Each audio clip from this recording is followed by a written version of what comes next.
The resource browser is the central location for all Vectorworks resources. In the resource browser, you can view and use default resources provided with your version of Vectorworks.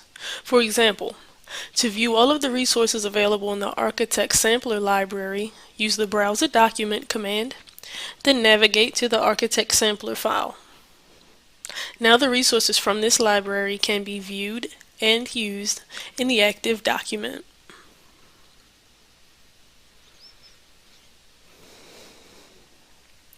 Once the symbols are placed into the active document, they are imported to the list of resources for that document.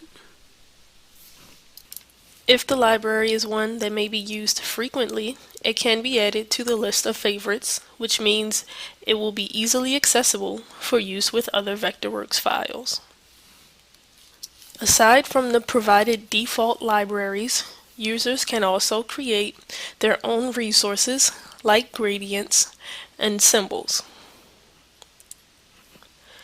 Users can also create custom resource libraries that can be added to the list of favorites.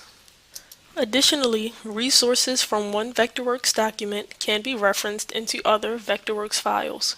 This means when changes are made to a resource in the source file, all of the reference symbols in other Vectorworks files will be updated as well. For example, notice this curved bench symbol is shown with italicized font. This is because the symbol is being referenced from the exhibit new file. If a change is made to the curved bench symbol in the exhibit new file, the change can also be updated in the floor plan file. So I'll just go ahead and edit the bench and change the color to a green. Then exit the symbol and save the exhibit new file.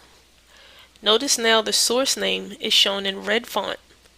This means the reference is out of date and can be updated. After updating, now the curved bench symbol looks the same as in the source file. Keep in mind, this is just a brief overview of the many functions and options available in the resource browser, and they will be covered in depth in future videos. In general, most users keep the resource browser open in their workspace, but keep the palette minimized until it's actually needed.